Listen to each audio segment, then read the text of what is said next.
কলকাতার পত্রিকা এই সময়ে যারা মির্জা ফখরুল ইসলাম আলমগীর একটা সাক্ষাৎকার দিয়েছেন, সেই সাক্ষাৎকার নিয়ে তীব্র তর্ক বিতর্ক শুরু হয়েছে, নানামুখী তর্ক বিতর্ক।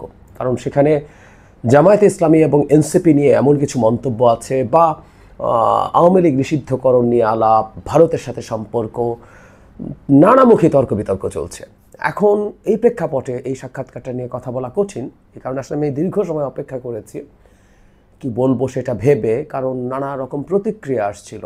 বিএনপির পক্ষ থেকে বলা হয়েছে, প্রথম যেটা তাদের মিডিয়া সেলতে তার হয়ে একটা বক্তব্য দেওয়া হয়েছিল, সেখানে বলা হয়েছে এটা বিকৃতভাবে ছাপানো হয়েছে, এটা তিনি যেভাবে বলেছেন সেভাবে আসেনি পত্রিকায়। এটা একটা দিক গেল।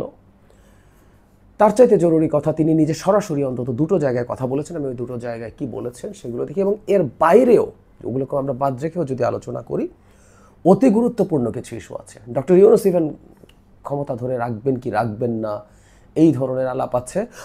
আর ভারতের প্রশ্নে তিনি যা বলেছেন সেটা আসলেই কি খুব খারাপ কথা বলেছেন কিনা, সেই কথাগুলো আমরা একটু আলোচনা করতে চাই।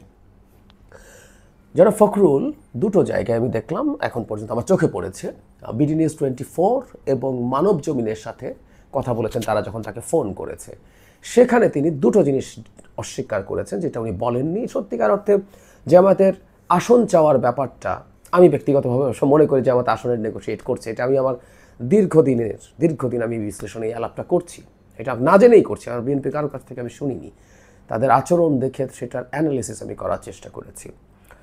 কিন্তু জনাব ফখরুলের মতো মানুষ এটা স্পেসিফিক এরকম একটা সংখ্যা দিয়ে 30, এবং সেটা তারা অনেক কম বলাতে জামাত রাজি হয় নাই, তাই তারা এখন যাবতীয় ধানাই পানাই করছে। ইনফ্যাক্ট ধানাই পানাই জামাত এই কারণে করছে, এটা আমি সত্যিই মনে করি। আলোচনাও হয়েছে, এটাও আমি মনে করি, এবং সন্তোষজনক আলোচনা হয় নাই, এটাও মনে করি। এবং জামাতকে বিএনপি এখন সিট ছেড়ে নির্বাচন করানোর কিছু নেই, জামাত বিরোধী দলই থাকুক, বাংলাদেশের ভবিষ্যৎ রাজনীতির ল্যান্ডস্কেপ আস্তে আস্তে তৈরি হোক। সো এটা নিয়ে আমরা কথা বলবো না। এনসিপি সম্পর্কে বলা হচ্ছে তিনি এনসিপিকে দলই মনে করেন না, তাদের কোনো শক্তিই নেই, বা ডাকে মাঠে লোক আসে না। আবারও বলছে এই ধরনের বক্তব্য মির্জা ফখরুল সাহেব দেবেন মনে হয় না, কোনোভাবেই মনে হয় না। আরেকটা জিনিস তিনি ডিনাউন্স করেছেন, সেটা হচ্ছে আওয়ামী লীগ জাতীয় পার্টি 14 দল সবাই নির্বাচনে আসুক। তিনি বলছেন যে কোনোভাবে আমরা নির্বাচন নিষিদ্ধ করার পক্ষে না, মানে দলকে আওয়ামী লীগ এগুলো করেছিল আমরা করব না।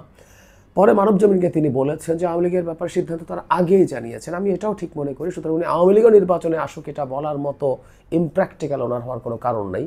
তবে জাতীয় পার্টির ব্যাপারে তারা সাম্প্রতিক সময়ে ভোটাদাকে খোলাখুলি বলে দিয়েছে যে কোনো দল নিষিদ্ধের পক্ষে তারা না, অন্তত পক্ষে এক্সিকিউটিভ অর্ডারে তো নাই, সেটা বিচারিকভাবে হতে পারে। আর আমি ব্যক্তিগতভাবে মনে করি জাতীয় পার্টি একটা রাজনৈতিক ইস্যু, আসলে এখানে কোনো এথিক্স আওয়ামী লীগের দোসর কোলাবোরেটর এসব কিচ্ছু না, এটা একটা পলিটিক্স। এবং এই পলিটিক্সে আওয়ামী লীগের জামায়াতের পক্ষে, এনসিপির পক্ষে জাতীয় পার্টি মাঠে না থাকলে তাদের জন্য বিরাট সুবিধা, বা জাতীয় পার্টিকে এখান থেকে সরিয়ে দেওয়া গেলে বিএনপির বড় অসুবিধা তৈরি হবে। কেন হবে বহুবার বলেছি, ওদিকে আর যাচ্ছি না। এবার সেই জায়গাগুলোতে আসতে চাই যেগুলো আসলে খুবই গুরুত্ব দিয়ে আলোচনার দাবি রাখে এবং এগুলো অস্বীকার করেননি। সুতরাং এই কথাগুলো আমরা একটু বলতে চাই।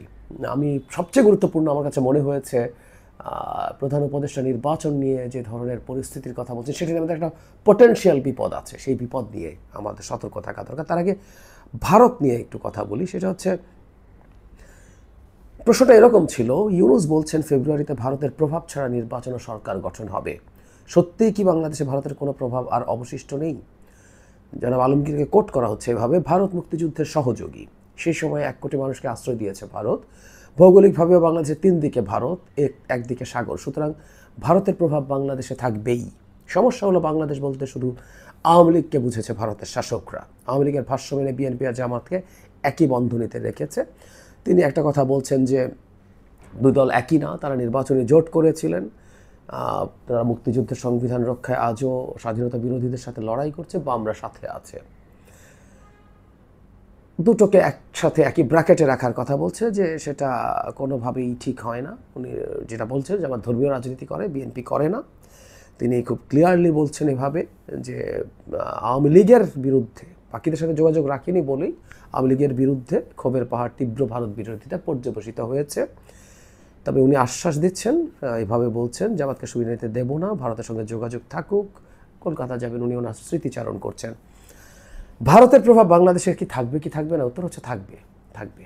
এখন আমরা যদি খুব প্র্যাগম্যাটিক হই, আমরা কি চাই আসলে ভারতের সাথে? বহুদিন বলছি ভারতের সাথে আমরা একটা প্রায় সমমর্যাদা ভিত্তিক, প্রায় শব্দটা ব্যবহার করছি, সমমর্যাদা ভিত্তিক একটা সম্পর্ক। শেখ হাসিনার মতো প্রভু এবং দাসসুলভ কোনো সম্পর্ক হবে না, ও 10%ও হবে না। কিন্তু আমরা একটা জিনিস মনে করি, ভারত একটা উদীয়মান দেশ, পরাশক্তি, বড় দেশ, বড় অর্থনীতি, এবং যেটা মির্জা সাহেব উল্লেখ করেছেন, আমাদের 3 দিকে ভারত বেষ্টন করে রেখে আছে, এমন সামান্য একটু ল্যান্ড বর্ডার আছে মিয়ানমারের সাথে। সো এরকম একটা জায়গায় ভারতের আসলে প্রভাব বাংলাদেশের উপরে কম বেশি থাকবে, এটা সমস্যার কিছু আমি দেখিও না। ব্যাপারটা হচ্ছে সেই প্রভাবটাকে সাথে আমরা কিভাবে ডিল করি, আমরা কিভাবে নেগোশিয়েট করি, এর মাঝে থেকে আমরা আসলে কিভাবে আমাদের স্বার্থ রক্ষা করি। একটা কথা মনে রাখতে হবে, এরকম একটা বড় দেশের সাথে যখন আমাদের মতো একটা দেশ ইন্টারাক্ট করতে যায়, তখন কিছু ক্ষেত্রে কিছু ছাড়, আমাদের কিছু ছাড়, এবং সেটা এরকম না যে আমাদের বিরাট ক্ষতি হয়ে গেছে, দিতে হতেও পারে, এইটুকু পর্যন্ত আমরা প্র্যাগম্যাটিকলি মেনে নিতে পারি। কিন্তু ভারতের সাথে আমাদের একেবারেই একটা দুর্দান্ত আত্মসম্মান ভিত্তিক, আত্মসম্মান বোধ সম্পন্ন আমরা সেরকম একটা সম্পর্ক চাইব। এবং তার বক্তব্যে তিনি যথেষ্ট ভালোভাবেই সেই কথাটা বলেছেন। কেউ বলছেন জামাতকে তারা প্রশ্রয় দেবেন না, জামাতের বিরুদ্ধে ফাইট করছেন, ৭২ সংবিধান রক্ষা করার চেষ্টা করছেন।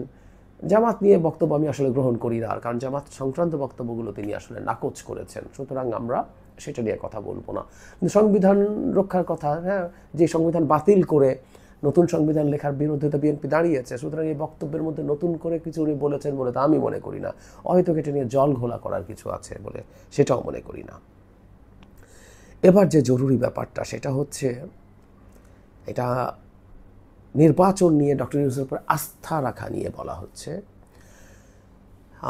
প্রশ্ন করা হলো যে একটা সময় তো আপনারা তাকে অভিযোগ করতেন যে তিনি আদৌ নিজেও নির্বাচন চান কিনা ইত্যাদি। এখন জনাব আলমগীর বলছেন পরিস্থিতি বদলেছে। উনি বলছেন দলের পক্ষে তার সাথে কথা বলা হয়নি, বলা হচ্ছে এখন সর্বোচ্চ সিরিয়াস, তিনি আন্তরিকভাবে চান যে কোনো মূল্যে ফেব্রুয়ারিতে নির্বাচন হোক। এই জায়গাটা খুবই ইন্টারেস্টিং। আগস্টের 5 তারিখে ইউনূস নির্বাচনের দিন ঘোষণা করলেন, তার আগের দিন রাতে ইউনূস সাহেবের বাসভবনে তার ও সেনাপ্রধান জেনারেল ওয়াকারুজ্জামানের সঙ্গে নির্বাচন নিয়ে আমার দীর্ঘ আলোচনা হয়। তখন উনি বলছেন যেটা হয় যে উনি ওনার ফোর্স মাঠে চাইছেন না, তিনি চান দ্রুত ব্যারাকে ফিরুক, এবং ইউনূসও বলেন ফেব্রুয়ারিতে নির্বাচিত সরকার হাতে ক্ষমতা তুলে দিয়ে অব্যাহতি চান তিনি। তারপর খেয়াল করি উনি বলছেন আর চাপ নিতে পারছেন না, এটা ডক্টর ইউনূস বলছেন, আশ্বাস দিয়েছেন বিএনপির পক্ষ থেকে সংস্কার তারা করবেন। এরপর জাতীয় পার্টি নিষিদ্ধ সময় নাকি আবার দেখা হয়েছে এই জায়গাতেই খুবই গুরুত্বপূর্ণ বিষয় আছে, এবং এটাই এই দেশে অ্যানার্কি তৈরি যারা করতে চায় তারা সেই সুযোগই হয়তো নেবেন। উনি বলছেন, ঠিকই বলেছেন, সেদিন ডক্টর ইউনূস আমাদের একটি স্পষ্ট বার্তা দিয়েছেন, সে বার্তা সংক্ষিপ্ত, 1 লাইনের, এক ধরনের ফাইনাল বেল বলতে পারেন। ইউনূস সেদিন আমাদের জানিয়ে দেন ফেব্রুয়ারিতে ভোটের বাস ধরতে না পারলে তিনি মার্চ থেকে আর থাকবেন না, এমন পরিস্থিতি যেন না হয় যাতে ভোটটাই করা গেল না। তার মানে নির্বাচন না হলে, ফেব্রুয়ারিতে নির্বাচন ঠেকিয়ে দেওয়া গেলে ডক্টর ইউনূস থাকছেন, এটা মির্জা ফখরুল বলছেন। এখন পর্যন্ত অন্তত এগুলো তিনি অস্বীকার করেননি। আমরা জানি না, এগুলো আরও যদি আসে আমি আমার বক্তব্যটাও প্রত্যাহার করব।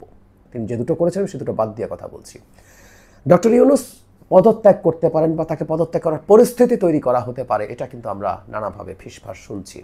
এবং ডক্টর ইউনূস এইসব জায়গায় যে দায়িত্ব ছেড়ে চলে যেতে চাইতে পারেন সেটার অলরেডি একটা প্রমাণ আছে। কিছুদিন আগে ইশরাকের মেয়র হওয়ার ইস্যু নিয়ে এমন সমস্যা হলো, তার কাছে সমস্যা অনেক বেশি হয়েছে মনে করি না, বাংলাদেশের রাস্তা দখল সমানে হয়েছে, শত হয়েছে। তিনি তখন এত বিরক্ত হলেন তিনি দায়িত্ব ছেড়ে দিতে চেয়েছিলেন, বহু কষ্টে তাকে ঠেকানো গিয়েছিল, এবং এটা প্রমাণিত। উপদেষ্টার বলেছেন, যেন নাহিদ ইসলামের কাছে তিনি বলেছেন, নাহিদ ইসলাম ফর্মালি সেটা জানিয়েছেন আমাদেরকে। এবারও সেটা হতে পারে। তার মানে আসলে ফেব্রুয়ারির নির্বাচন যদি বানচাল করা যায়, বাংলাদেশ একটা বিরাট অস্থিতিশীলতার মধ্যে ঢুকে যাবে, কারণ ডক্টর ইউনূস আর দায়িত্বে থাকবেন না। এটা হচ্ছে সবচেয়ে বড় ব্যাপার। আমার কাছে মনে হয় এই ইন্টারভিউর সবচেয়ে বড় টেক অ্যাওয়ে এটা। পাবলিকলি আমরা এটা জানতে পারলাম, এবং অনেকেই এই চেষ্টাটাই করছে।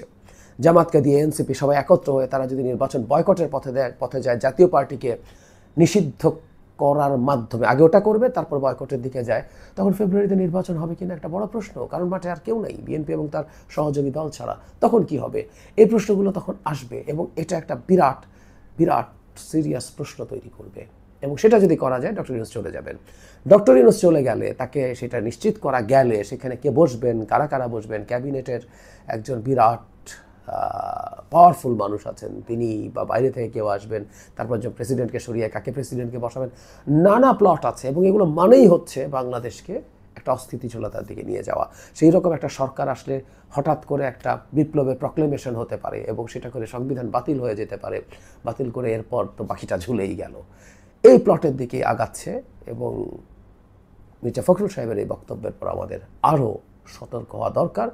আমি মনে করি ডক্টর ইউনূস যদি এরকম কিছু বলে থাকেন, আরও পাবলিকলি তার নিজের, মির্জা ফখরুল সাহেবের কথা বলছি, বাংলাদেশের মিডিয়াকে এগুলো জানানো দরকার ছিল, জানানোর দরকার আছে, কারণ এটা জনগণের জানতে হবে যে কী ধরনের সংকট আমাদের সামনে আছে।